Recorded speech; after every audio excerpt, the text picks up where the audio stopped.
Why Do You Hurt Me, God? Actually, that's the title of a book written by my friend David Matthews. I'm pretty sure you can find it on Amazon. Why Do You Hurt Me, God by David Matthews. Let me talk about that topic for a while. I still recommend David's book. Go get it. You'll love it. But let me talk about it here some. By looking at the story of Job in the Old Testament. Now, Job doesn't start with creation. It actually starts much after creation. But as best we can tell, it was the first book of the Bible that was actually written down even before Genesis was written down. I'm going to be talking a lot about some scripture here, so kind of stay with me if you can. The word Job itself means object of hostility. It's referring to somebody who is hated, somebody who is persecuted. Now, this particular book is written differently than all the other books in the Bible in the sense that it's written in perfect Hebrew poetry. Now, you do realize that people don't talk in perfect poetry. Even rap stars don't talk in perfect poetry. The only rap star I've ever had an interesting conversation with was one from back in the day by the name of Tone Loc. And he could actually do what he called a freeform rap, where he could just go and go and go pretty quickly. But it's not typically the way we talk to each other, because looking for that word to rhyme can lead us in different directions than what we really want to say. And so when you find a book like this that's written in perfect Hebrew poetry, you understand that it's not to be viewed the same way as the other books written in prose in the Bible.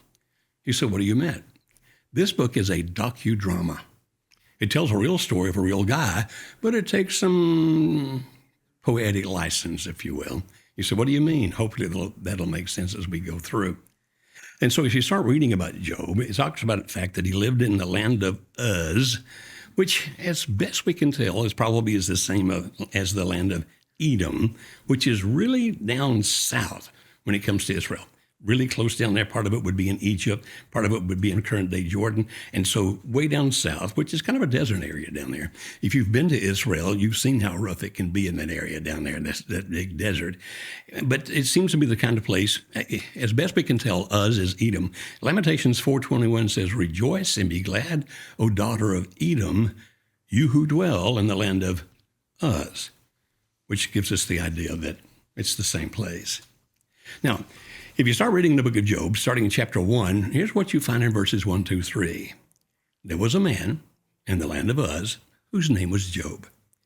And that man was blameless and upright, one who feared God and turned away from evil. There were born to him 7 sons and 3 daughters. He possessed 7,000 sheep, 3,000 camels, 500 yoke of oxen, and 500 female donkeys, and very many servants, so that this man was the greatest of all the people of the East. Now you understand, in that context, the word greatest means richest. And not just richest, but the most well-known. I mean, if you're that rich, if you're the richest man in that part of the world, and it didn't have all that big a population to begin with, then everybody knows who you are. So anything that happens to you, people will talk about. So he's rich, and in the way of our thinking, famous, at least well-known. Now you get to verse 4 and 5, and it says this, still in chapter 1 of Job. His sons used to go and hold a feast in the house of each one on his day. And they would send and invite their 3 sisters to eat and drink with them there. And when the days of the feast had run their course, Job would send and consecrate them. And he would rise early in the morning and offer burnt offerings according to the number of them all. For Job said, "It may be that my children have sinned and cursed gods in their hearts." This Job did continually. Now, he's letting us know how good a man Job is. First of all, you know he's a good man because he's got 10 grown children, and they all still talk to each other. As a matter of fact, they go party with each other. But anytime they have a party, each one on his day, I'm assuming that means each one on his birthday. And so they'd have a feast, which would last longer than just one day typically. And whenever the feast was finished, the 7 brothers, 3 daughters, or 3 sisters would be there. Then Job would make a sacrifice on their behalf, just in case one of them happened to have done something wrong. Because apparently his kids are good kids. He didn't think that they necessarily would do something wrong. It's just maybe. They're good kids, and he's a good man. He's righteous, and he's holy. Now, beginning of verse 6, now, there was a day when the sons of God By the way, typically in the Bible, when you read about the sons of God, it's talking about angels. There came a day when the sons of God came to present themselves before the Lord, and Satan also came among them. The Lord said to Satan, "From where have you come?" Satan answered the Lord and said, "From going to and fro on the earth, and from walking up and down on it." And the Lord said to Satan, "Have you considered my servant Job? That there is none like him on the earth, a blameless and upright man who fears God and turns away from evil." Now, right there is when we begin to realize this is a docudrama. You say, why? Well, this is long past creation, okay? Long past the times of Genesis 1. And it talks about the devil being with the other angels at the throne of God, which would be in heaven. We understand from Ezekiel chapter 28 that Satan was in the garden with Adam and Eve. He was their guardian cherub, and that he there, as we read back in the book of Genesis, tempted them and they sinned against God. Not only were they forced out of the Garden of Eden, but as best we can understand, that's when God forced Satan out of heaven. You can't come back here anymore. And you say, but right here in Job, it says he was still in heaven. Well, if he left heaven, if he couldn't go back to heaven after what happened in the Garden of Eden, which happened at creation, then indeed he was not in heaven. And you say, so why does this say that he was? Again, because it's not written the same way as the prose books that get fact, fact, fact. This is a docudrama letting us know a story that really happened, but adding a little poetic license. As Ezekiel 28:17 would say, talking about Satan, your heart was proud because of your beauty. You corrupted your wisdom for the sake of your splendor. I cast you to the ground. And so Ezekiel lets us know that Satan was cast out. And then in Revelation 12:7-9, now war arose in heaven. Michael and his angels fighting against the dragon. And the dragon and his angels fought back. But he was defeated. And there was no longer any place for them in heaven. And the great dragon was thrown down, that ancient serpent who is called the devil and Satan, the deceiver of the whole world. He was thrown down to the earth. And his angels were thrown down with him. So I don't read this as a prose book. Like, okay, this is history. Satan was in heaven. I read this as a docudrama that to set up the story, a real story about a real man named Job, that we're setting it up by saying that God and Satan are going to have a contest. Now, there are people who even today will look at Job and say, well, this says then that Satan cannot tempt you unless he first asks God for permission, because that's what he did with Job. As we said on many sessions now, I don't believe that Satan even knows who most of us are. There are billions of us on the planet. Now, he'll have angels somewhere down the line that will know us, but not he himself. And Satan doesn't have to come and ask permission to tempt Joe or tempt Fred or Charlie or Amy or Melody or whomever it might be. Even though there are people who say, he can't tempt me unless God gives him permission. He's on the earth. And Peter said he's on the earth as a roaring lion seeking whom he may devour, meaning he's after us. And he doesn't have to ask God for each one of us, unless you start taking the docudrama parts, the poetic license parts of Job as the way you would sing every other scripture, which would not make sense to me. So in Job 1, now we're in verse 9, then Satan answered the Lord, does Job fear God for no reason? Have you not put a hedge around him and his house and all that he has on every side? You have blessed the work of his hands, and his possessions have increased in the land. But stretch out your hand and touch all that he has, and he will curse you to your face. And the Lord said to Satan, behold, all that he has is in your hand. Only against him do not stretch out your hand. Meaning you can't touch him himself, his body personally. So Satan went out from the presence of the Lord. Here we begin to understand something. You might remember that in the book of Hebrews, it says angels can be wind or fire, which means that sometimes the nature that we see will be nature. Sometimes, at least according to the way they're described in the book of Hebrews, it might be that wind could actually be an angel. that fire actually could be an angel. Now, I don't know that we could always tell the difference, or even if we could ever tell the difference, but I'm saying they can do those kinds of things. And so what happens next is this. We have talked about how the devil's angels and the people who work for the devil would influence other people, those kinds of things. And so now here's Job. He, that morning, woke up. He's the richest man in the country. He's got all these kinds of things going. That night he goes to bed. He's still the richest man in the company. But a tornado comes. Now, it's not called a tornado, it's called a great wind. A great wind comes, which we would understand, at least in the southeastern United States, as being a tornado, and blows down the house and kills all 10 children under the cover of this very same storm from it. We have Sabaeans and Chaldeans that come in from different directions because, hey, here's a storm. He's the rich man. Let's go get his stuff. The storm will cover our tracks. We can do it without anybody seeing us coming. We can act out of surprise and run away before they even know who we are. And so these people, the Sabaeans and the Chaldeans, killed many of Job's servants.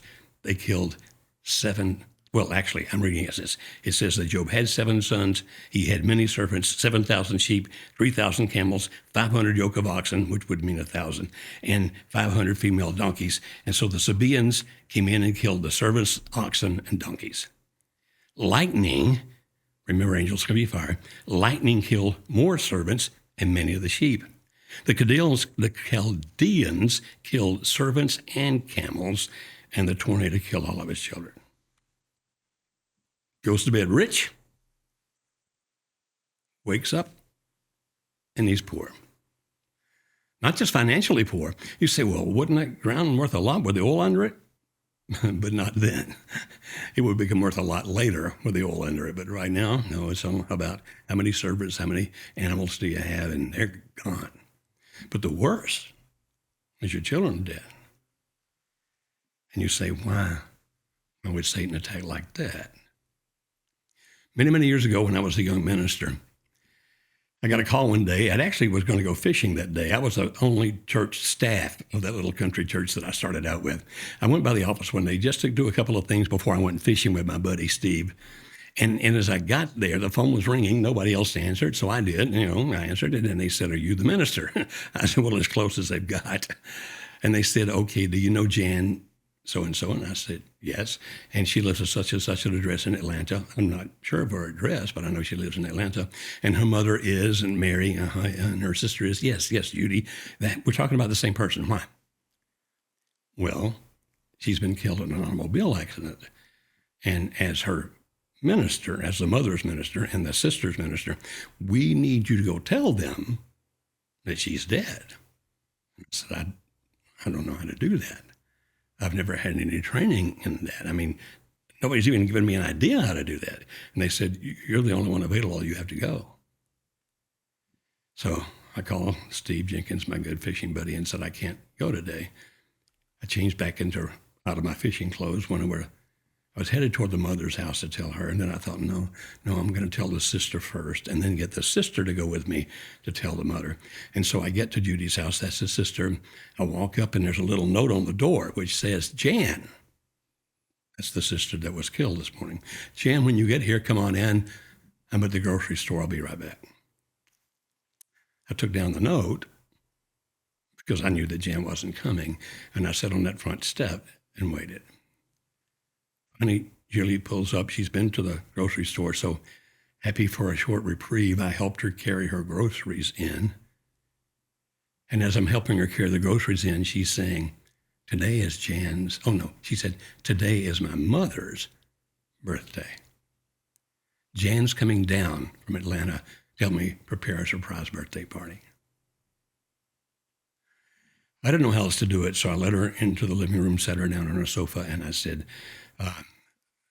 "Jan's dead." No, there's got to be a better way than that, but I was a kid.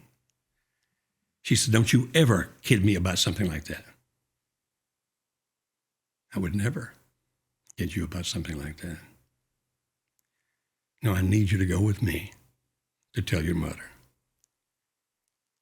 So she makes quick arrangements to leave the house and gets in the car with me. And as we're starting to pull away, remember, I had never met Mary's husband, the father of Judy and her sister. I'd heard a lot of stories about him since I'd moved to that town. He was apparently bigger than life, so that people had all kinds of stories about him. And as I'm riding along with Judy in the car with me, all of a sudden I remembered, oh my goodness, if I have this correctly, they told me that he was killed in a car wreck on Mary's birthday. And here we are with Mary's birthday again, and she's lost another person she loves with all of her heart. In my imagination, I could see Satan seep into the car. In my imagination, I could see him turn and look at Judy and say, your dad was the best man you ever knew, and your God let him die. Your sister was the best woman you ever knew, and you let her die. Either your God has no power, or he doesn't care about you. Apparently my imagination was not too far off the mark, because about that time she turned her head toward heaven and began to scream at God. And she was screaming, why, God, why? I was kind of halfway hoping he'd show up and answer, because I wanted to know why as well. You see, some of the bad things that happen to us, that are orchestrated by forces of evil. Or sometimes maybe it's just nature. You happen to be at a volcano at the wrong time. And we think, but we serve God. We went to church regularly. We've donated our money to good causes. We've told other people about Jesus. We've never missed a Sunday school class. On and on it goes. Why, oh, why, oh, why would God let that happen to me? I'll talk about that in just a couple of minutes, if I may. Job's response when it happened to his children and his animals and servants. Then Job arose and tore his robe and shaved his head and fell on the ground and worshiped. And he said, naked I came from my mother's womb, and naked shall I return. The Lord gave, and the Lord is taken away.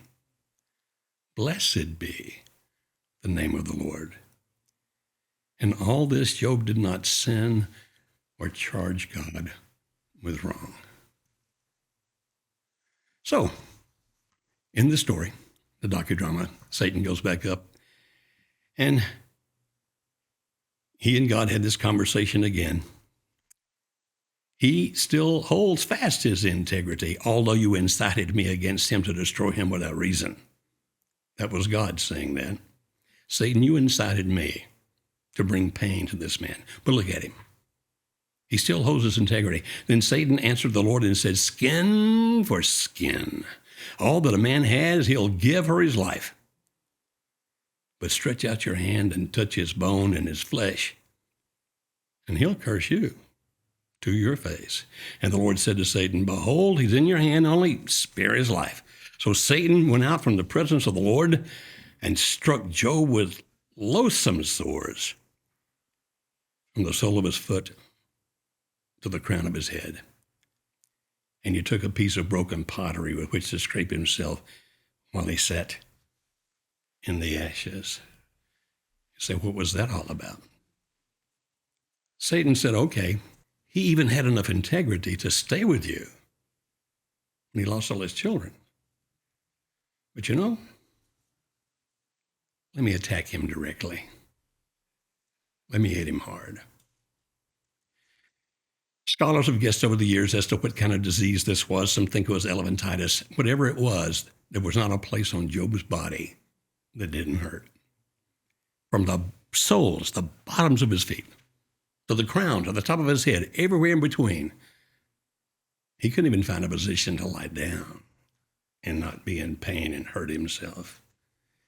Did he hurt? In Job 30, verse 17, here's what Job said. The night racks my bones, and the pain that gnaws me takes no rest. Unfortunately, some of you who suffer with chronic pain know exactly how that feels. Let me read some other verses. I'm going to read chapter 3, verse 1, and verses 11 through 13, then verses 20 through 22. So I'm going to skip a little bit in the third chapter. Job opened his mouth and cursed the day of his birth. Why did I die at birth? Come out from the womb and expire. Why did the knees, meaning his mother's knees, receive me? Or why the breast that I should nurse? For then I would have lain down and been quiet. I would have slept. Then I would have been at rest. Why is light given to him who is in misery, and life to the bitter in soul, who long for death, but it comes not, and dig for it more than for hidden treasures, who rejoice exceedingly and are glad when they find the grave? You understand that both of these attacks are trying to convince Job that God doesn't care about him, to doubt God, because God had blessed him bountifully and now it's all gone. And so it's all about that. And this pain would make it where it would be very, very difficult to continue to worship God. He worshiped God after his children died, but now he's finding it difficult to worship God when he's in this unbelievable pain because it's eating him alive. There's a verse in Psalm 73 that kind of gives us the idea of how this works. It's not about David, but a psalm similar to this. But as for me, my feet had almost stumbled. My steps had nearly slipped, for I was envious of the arrogant when I saw the prosperity of the wicked. For they have no pangs until death. Their bodies are fat and sleek. They're not in trouble, as others are. They're not stricken like the rest of mankind. All in vain have I kept my heart clean and washed my hands in innocence. You say, what is he saying? God's supposed to be on my side. If I'm his child, if I follow him, if I have faith in him, I'm supposed to be on his side. I've heard the televangelists say, if I just love God with all my heart and send my money to the televangelist, not only would God make me wealthy, but God would make me healthy and wise. Why isn't it happening? Because God never promised those things that the televangelists say. You see, if we're going to find what God promised, it's not going to be from our TV screen or even from our internet. It's going to be from the book, the Bible. And so in all of this doubt and all of this pain where Job is so miserable, chapter 2, verse 9 says, then his wife said to him, do you still hold fast your integrity? Curse God and die. By the way, does that make her a bad person? In the previous episode of the Dr. Joe Show, I talked about how that fathers and mothers can be used against their children. Here we have an example of a wife being used against her husband. There are obviously cases where children can be used against their parents. And so I've heard people really give Mrs. Job down the road about how evil and wicked and terrible she was. But you know what? I don't think she was a bad woman at all. She told him to curse God and die. Mm-hmm. But let's look at it from her perspective. She had birthed 10 different children through that awful pain of human birth. She had suckled 10 different children at her breast. She had raised those 10 different children to their being babies, to being toddlers, to being finally adolescents, and now grown adults with their own homes. And on the same day, she buries all 10 of them? Do you think that would affect your attitude? Do you think it would have an impact on your faith? Do you think it would make you angry with God? It would me. And I don't even know what it's like to birth that baby. I don't know what it's like to love my children. And if even one of them dies, which in my case has not happened, so therefore I cannot really comprehend the pain that you've had if you had a child or more than one child die. I don't know how to understand that. But just thinking about the possibility of losing my children terrifies me. So I can imagine the pain in you is unbelievable. And so here she is in her pain. And the man she loves, the man she's given her life to, she's worked beside him to help build this empire where they had to do a lot of labor and a lot of things to make it happen. Here she is looking at this man who is dying in front of her. And if he has elephantitis, he's stinking as his body is rotting. And she can't even give him any medicine. She can't do anything to help him. Nothing. All she can do is watch him die. Do you think that would affect her attitude? She wasn't a bad woman. She was just weaker than Job. And in my opinion, that's why they let her live. Because they were going to try to use her weakness against her husband, just like they've used wives' weaknesses against husbands and husbands' weaknesses against wives, parents' weaknesses against children, children's weaknesses against parents, friends' weaknesses against friends. They've been doing it as long as the world has been. That's why they left her alive. You said, but Job basically said to her, shut up. Mm-hmm. You said, doesn't that prove she's a bad woman? No, just proves they've been married a long time. But he said to her, you speak as one of the foolish women would speak. Shall we receive good from God, and shall we not receive evil? And all this, Job did not sin with his lips. Well, I'm almost out of time, so let me get the third point and see if we can wrap this up where it makes some sense. Taking all his possessions, he stayed faithful. Killing his children, he stayed faithful. Striking him with his unbelievably terrible disease, he stayed faithful. Using his wife's weakness against him, he stayed faithful. So now they bring in the big guns, the brethren. Chapter 2, beginning in verse 11. Now when Job's 3 friends heard of all this evil that had come upon him, they came each from their own place. Eliphaz, Bildad, and Zophar. They made an appointment together to come to show him sympathy and comfort him. And when they saw him from a distance, they didn't recognize him. And they raised their voices and wept. And they tore their robes and sprinkled dust on their heads toward heaven. And they sat with him on the ground 7 days and 7 nights, and no one spoke a word to him, for they saw that his suffering was very great. By the way, I wish that they would teach people today how to do that.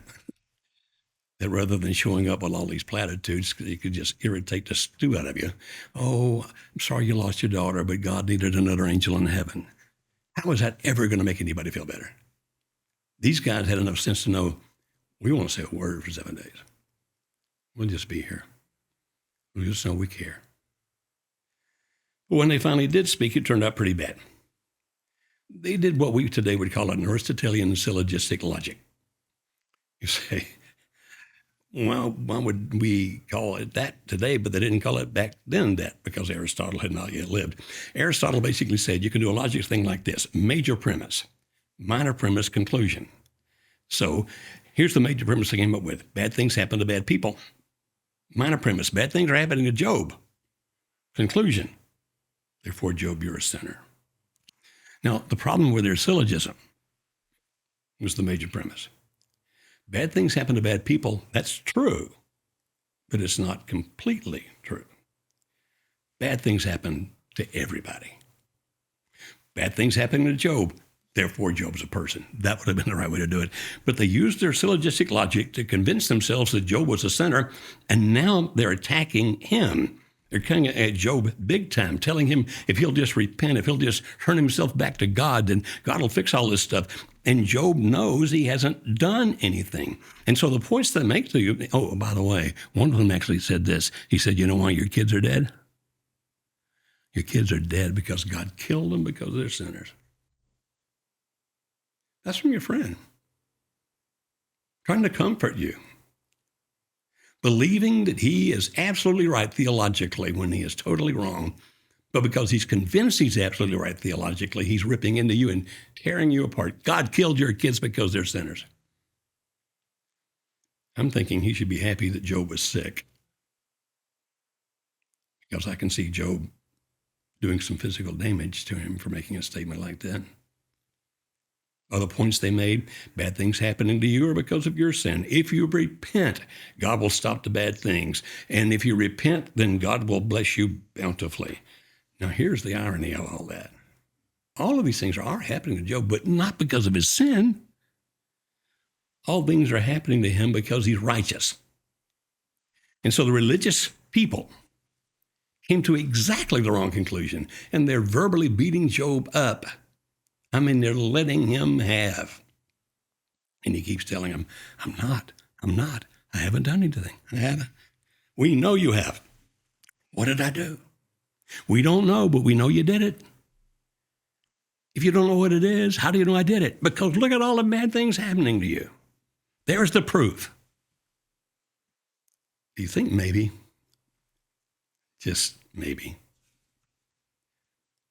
one of the reasons that God gave us this docudrama is so we can see how that religious people can get the exact wrong conclusion from their logic? And therefore, rather than comforting and helping, they wind up destroying. And so finally, Job, chapter 13, he says back to these guys, will you speak falsely for God and speak deceitfully for him? Will you plead the case for God? Will it be well with you when he searches you out? Or can you deceive him as one deceives a man? Will not his majesty terrify you, and the dread of him fall upon you? Your maxims and proverbs of ashes. Your maxims are proverbs of ashes. Your defenses are defenses of clay. Basically, Job said, you're speaking as if you know what God feels and believes and thinks here, but you don't. The only way you know what God thinks, feels, or believes is for God to tell you. And I'm not talking about some feeling that pops into your head, because that might just be your own feeling, you know? The only thing I'll trust here is the Word of God. Let's look at the Bible. Let's see what it says. Job was in so much pain, he says, I loathe my life. I'll give free utterance to my complaint. I'll speak in the bitterness of my soul. I'll say to God, do not condemn me. Let me know why you contend against me. Does it seem good to you to oppress, to despise the work of your hands, and favor the designs of the wicked? Did you hear him ask? Why are you doing this to me? That's the title of my friend's book. Why are you hurting me, God? Brilliant title. No, because I helped him think it up. Brilliant title. Why do you hurt me, God? And basically, and I'm going to paraphrase the rest of this because I am really in a hurry here, but basically what happens then is this. Job says, God, I wish you would come down here and explain this to me. Ever feel that way? God shows up. Can you imagine how terrifying it would be to find yourself in the very presence of God? Somebody asked me years ago, Dr. Beam, is it true that God actually speaks to you verbally? I said, no. I said, here's the proof. I'm still here.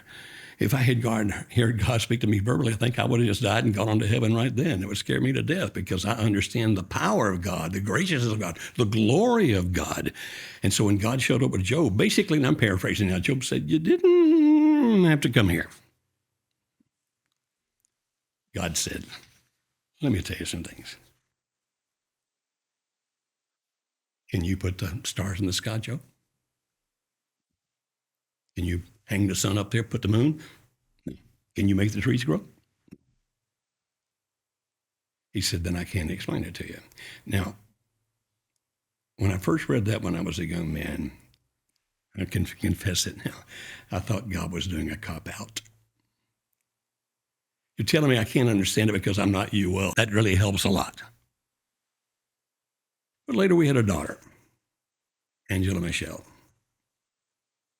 Lost millions of brain cells because she couldn't breathe for the first 7 minutes of her life. Had some other physical problems as well. Went through a surgery when she was 6 weeks old, where they did some things to her kidneys. And then 4 times every year after that, they had to check to make sure it was still working correctly. Then eventually 3 times, and eventually, I don't know how they do it now. She's 54 years old at the time of this recording, but back when she was a baby, apparently the way they did it scared her to death and apparently hurt a lot.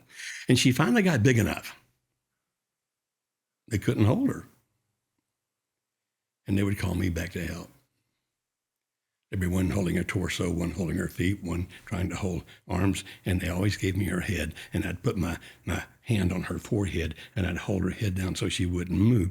Now, Angel can talk very well until she gets agitated. When she gets agitated, she can't talk at all. Literally, cannot say anything. Lying on those tables while they were doing those procedures, my eyes just inches from hers. She would look me in the eye,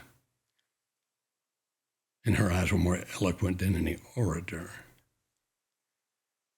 They were crying out, "Why? Why are you helping them hurt me?" And the best speeches I've ever given in my life, I gave in those rooms about, this is so you will live. I have to help them hurt you so that you can find the life that you deserve to have. But you know what? Never said a word out loud. You say, really? Why not? She couldn't understand them. She was mentally handicapped, worked at about the level of a slow 6-year-old. She couldn't understand. So rather than trying to explain it to her when I knew she couldn't get it, we just hold her and cry. And finally, understood God talking to Job. Son, I'd tell you, but you can't understand it. Will you trust me? I have other passages here, but I'm out of time. Maybe you can look up on your own, 1 Peter chapter 1, verses 6 through 9, which basically says that God lets this happen so that our faith gets purer and more valuable. That's 1 Peter 1, 6 through 9, or 2 Corinthians 1, 3 through 7, where it talks about the fact that once we have been through these pains, we can also help others who go through their pains. Here's the bottom line. God knew that Job would make it because he knew Job's faith. But Satan thought, if I take away your possessions, you'll give up God. Would you? If I take his children, he'll give up God. Would you? If I make him sick, where he's absolutely miserable, there is no help, no hope, he would give up God. Would you? If I even took the people who should be on his side, his support system, his wife, and turned her against him, he'd give up God. He didn't. Have you? Because of what your husband or wife has done or what your children have done, have you given up God? Well, we'll just send the people who are supposed to be the knowledgeable theologians, the ones who can tell him what God thinks and feels, the ones who can teach him how God's going to help him. We'll send them, but with the wrong message that just rips all hope away from him. Even that didn't get him. Has it gotten you? Have you left God because of the way some church people treated you? What some Bible teacher said? Some passage you read and didn't understand? Through it all, the answer was, trust God. And Job had it right when he talked about death, because once that finally comes, and it will, unless Jesus comes first, then we can be in peace. Not just lying in a grave unconscious, but with God. And it'll be worth everything we've gone through here. One of my buddies is a SEAL, Navy SEAL. All the torture he went through training to be a SEAL was worth it because of where he got to and what he was able to do with it. But he went through still not as tough as the life some of us go through. Are you looking for peace? Looking for happiness? It comes after this life. Although we can have peace in this life. We'll actually talk about that in a future lesson. Have a good day and open your Bible.